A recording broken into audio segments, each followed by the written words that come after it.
Ed è tutto pronto per la sesta manche, quella decisiva, centrale di giornata, per 8 cavalli, con il 2 Daniela Coll, Pietro Gubellini, 3 Brigitte Roch, Antonio Simioli, 4 Destiny F, Alessandro Gocciadoro, 5 Emma Dei Veltri, Antonio Di Nardo, 6 Zelia CCSM, Roberto Vecchione. In seconda fila 8 Assia Luis, VP dell'Annunziata, 9 Downtown AS, Marco Stefani, 10 Vesna, Daniele Cuglini. Autostart che ha raccolto i partecipanti, la favorita è Destiny F in chiusura, si prepara al lancio.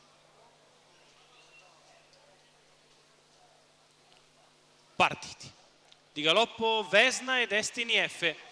Così Emma Dei Veltri prende l'iniziativa con all'esterno numero 4 Destiny F squalificato, numero 10 Vesna squalificato, c'è posto in seconda posizione alla corda, galoppa anche Daniela numero Coll, 2 Daniela Coll squalificato. Da parte di Emma Dei Veltri se ne vanno in 13 e 9.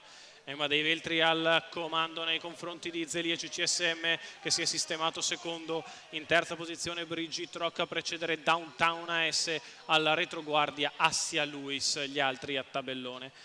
29,5 per i primi 400 metri di corsa, con Emma Dei Veltri che guida nei confronti di Zelia CCSM, Antonio Di Nardo e Roberto Vecchione, i primi due della classifica in prima e seconda posizione anche di questa prova. 44,9 per i primi 600 di corsa, Emma Dei Veltri al comando, Zelia CCSM nella sua scia, Downtown S che muove all'esterno trascinandosi Assia Luis, rimane terza sotto Brigitte Roch. 59,6 per la metà gara da parte del leader Emma Dei Veltri, che prosegue in vantaggio.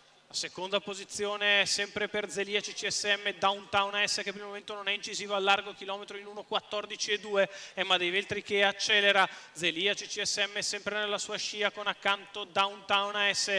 Assia Luis è in attesa del momento più propizio per spostare la retta opposta alle tribune, passata in 13,9. In vantaggio Emma Dei Veltri nei confronti di Zelia CCSM, cala inesorabilmente Downtown S, terza sotto Brigitte Roch all'ingresso della dirittura d'arrivo. In vantaggio Emma Dei Veltri nei confronti di Zelia CCSM che prova a spostare, Emma in vantaggio, Emma Dei Veltri che stacca e viene a vincere nei confronti di Zelia CCSM, al terzo Brigitte Roch.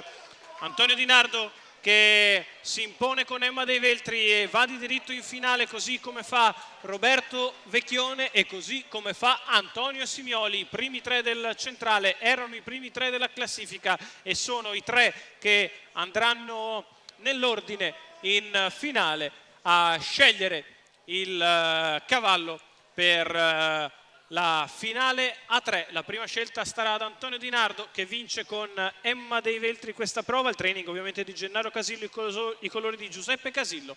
Al secondo sceglierà Roberto Vecchione, al terzo Antonio Simioli.